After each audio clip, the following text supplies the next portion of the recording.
I knew nothing when I got started. Right, I mean, you have to remember, I was 19 years old when I started Facebook, right? So, I mean, probably like the same age or younger than most of you guys. And I knew nothing about business at all. So many things go wrong when you're starting a company, and often I think people ask, what mistakes should you avoid making? And my answer to that question is don't even bother trying to avoid mistakes, because you're going to make tons of mistakes, right? And the important thing is actually learning quickly from whatever mistakes you make and not giving up, right? And I mean, there are things every single year of Facebook's existence that could have killed us or made it so that it just seemed like moving forward and making a lot of progress just seemed intractable. But you just kind of bounce back and you learn, and nothing is impossible. You just have to kind of keep running through the walls.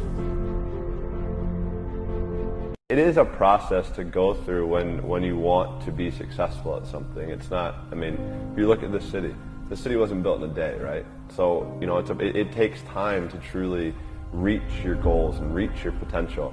And through that process, you will have ups and you will definitely have downs. But I think that's, for me, when I had my downs, that's where I was able to have the support that I had.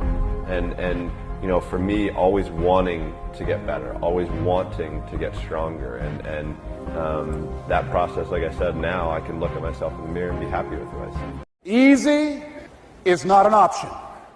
It's hard living. Life is hard. See, it's hard when you're 49 years old, been working on a job for 17 years, and they come in and tell you you're finished and give you 1 week severance pay, and you got to start all over again. It's hard when you're married and raising children and your children are crawling and your husband dies unexpectedly. It's hard handling just the tragedies of life. When you're working on something and you put everything you have in it and it doesn't work, you must have faith. After you go through it, you get back and you look at it and you say, oh, now I understand why I needed that lesson. You've got to believe in yourself. You've got to believe in your abilities. You've got to believe in your service, your company, your ideas, unquestionably. Thoughts and ideas can make much more money than actual physical labor.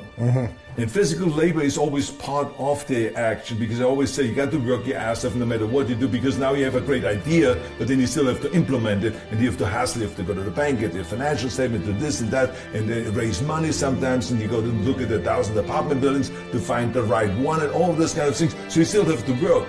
But normally, if it's just physical labor, you can never make the money then you can make when you have ideas. It takes courage to be exceptional. It takes courage to be wise. It takes courage to be rich. It takes courage to be educated.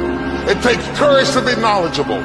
Because the moment you do, but you don't talk like you don't forgot where you came from. Look at you talking. It takes courage. And I'm just wondering, in this weak, watered down, mediocre society that we live in today, in this reality TV world we live in today, I'm wondering if there's anybody left that's got the courage to say, after all I've